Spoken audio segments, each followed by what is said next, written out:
Bergegas mengenakan handuk kimononya, dengan tubuhnya yang gemetar, ia buru-buru keluar dari dalam kamar mandi, wajahnya malah mendadak pucat. Sagara yang sedang mengkondisikan sesuatu dari balik celananya, merasa sangat tersiksa. Kumohon, kembalilah ke tempat semula, kalau sampai Zara tahu, mau ditaruh di mana wajahku. Keluhnya sembari merapatkan kedua kakinya, lalu menutup sekitar pangkal pahanya dengan bantal, Saga pun duduk di atas tempat tidur. Saat Zara keluar dari dalam kamar mandi, Saga cukup terkejut, wajahnya malah merona, dan ia pun lebih memilih untuk memalingkan wajahnya agar Zara tidak bisa melihat dirinya yang sudah seperti kepiting rebus. Akan tetapi sepertinya Zara tidak menghiraukannya, ia malah duduk di sebelahnya dan masih mengenakan handuk kimono dengan rambut setengah basah dan masih tergerai. Saga kini mencoba melirik ke arah Zara, ia cukup terkejut saat mendapati wajah istrinya yang pucat. Zara, kau kenapa? Aku takut mas, sedari kecil aku akan merasa ketakutan jika berada dalam kegelapan, aku seperti trauma, tapi aku tidak ingat kenapa aku bisa menjadi seperti itu. Jawabnya dengan tubuh yang menggigil. Merasa aset berharganya sudah bisa dikondisikan, akhirnya Saga mendekat ke arah Zara, disentuhlah keningnya dengan punggung tangannya. Ya ampun Zara, kau demam. Zara pun mengangguk, merasa tidak tega akan kondisi Zara yang seperti itu akibat ulahnya, Saga menjadi merasa sangat bersalah. Kemudian Saga meminta Zara untuk merebahkan tubuhnya di atas tempat tidur, ia meminta petugas hotel untuk memanggil tim medis ke kamar pengantin mereka.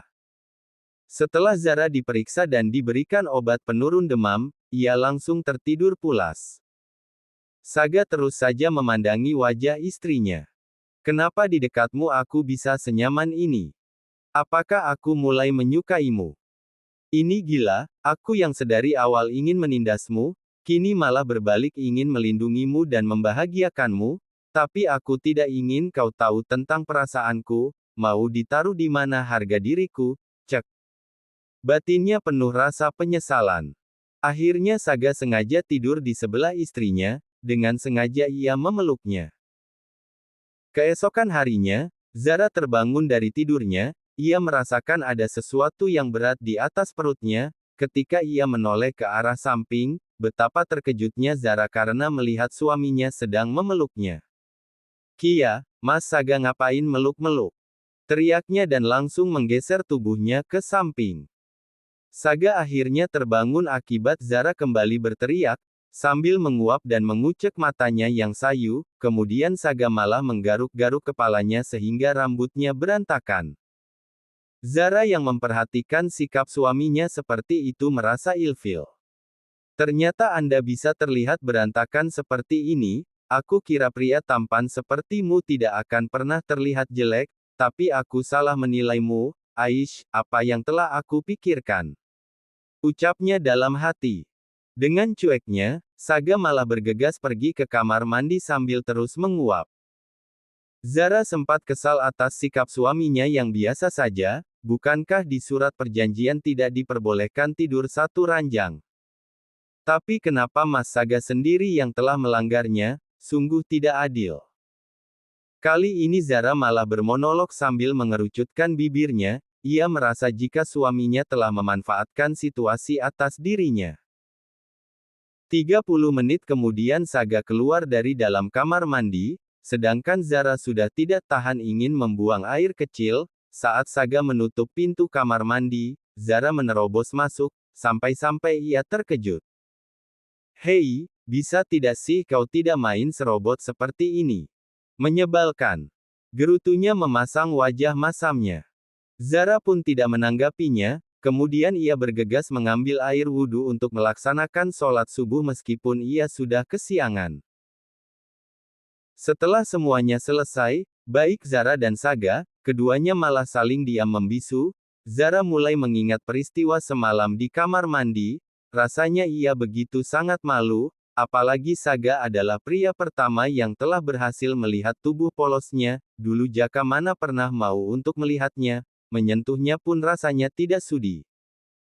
Kemudian Zara malah menghela nafasnya sejenak, Saga yang sudah berpenampilan seperti biasanya kini mulai melirik ke arahnya, ia pun menjadi canggung terhadap istrinya.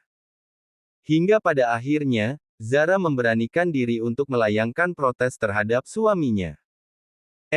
Mas Saga, kenapa semalam kita tidur satu ranjang? Bukankah di surat perjanjian, kita tidak boleh melakukan hal itu? Kenapa Anda malah melanggarnya? Tanyanya terbata dengan mata mendelik. Kemudian Saga beranjak dari tempat duduknya di kursi sofa yang menghadap ke arah jendela kamar. Ia mencoba melangkahkan kedua kakinya ke arah Zara yang masih duduk di atas tempat tidur. Kali ini Saga terus saja memandang ke arahnya, di mana Zara terlihat sangat berbeda, rambut panjangnya yang bergelombang dan wajahnya yang cantik alami tanpa dipoles apapun, membuat Saga semakin berdebar. Zara sempat beringsut dan menaikkan kedua kakinya ke atas tempat tidur karena tatapan mata Saga seolah seperti ingin memangsanya.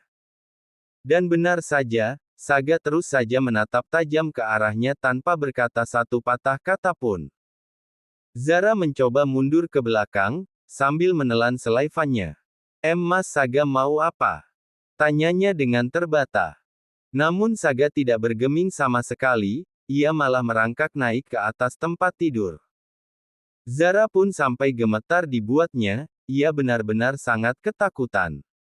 Ada apa dengan dirimu? Kenapa kau menatapku dengan tatapan seperti itu? Kau sangat menakutkan, ujarnya dalam hati. Kini Sagara sudah berada di atas tubuhnya dengan posisi mengungkungnya. Zara benar-benar sangat ketakutan, tubuhnya semakin beringsut. Sekarang kau sudah mulai berani terhadapku, kau tahu kan jika aku yang menciptakan perjanjian dan peraturan itu, dan aku pun bisa dengan sesuka hati untuk membatalkan peraturan konyol itu. Cetusnya tersenyum menyeringai. Lagi dan lagi Zara kembali menelan selaifannya. Jangan bilang Anda sudah menjebak saya dengan surat perjanjian itu. Tanyanya tidak berani menatap wajah suaminya. Itu kau tahu, ternyata kau sangat pintar sekali Zara. Anda sangat licik Tuan.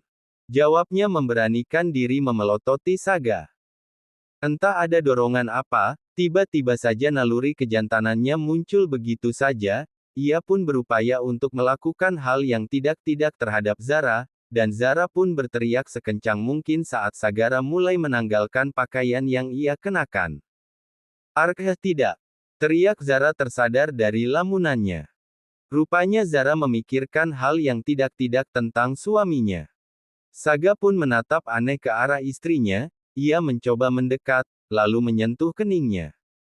Kau baik-baik saja kan? Padahal kau hanya sakit demam saja loh. Ucapnya menatap aneh istrinya. Zara sangat malu atas peristiwa yang telah terjadi barusan, wajahnya kini telah berubah bagaikan kepiting rebus, ia bergegas pergi ke dalam kamar mandi untuk menenangkan dirinya. Ya ampun Zara, kenapa otakmu menjadi konslet seperti ini? Kenapa tadi kau berpikir yang tidak-tidak terhadap Mas Saga, mana mungkin dia mau menyentuhku? Gerutunya dalam hati. Bersambung.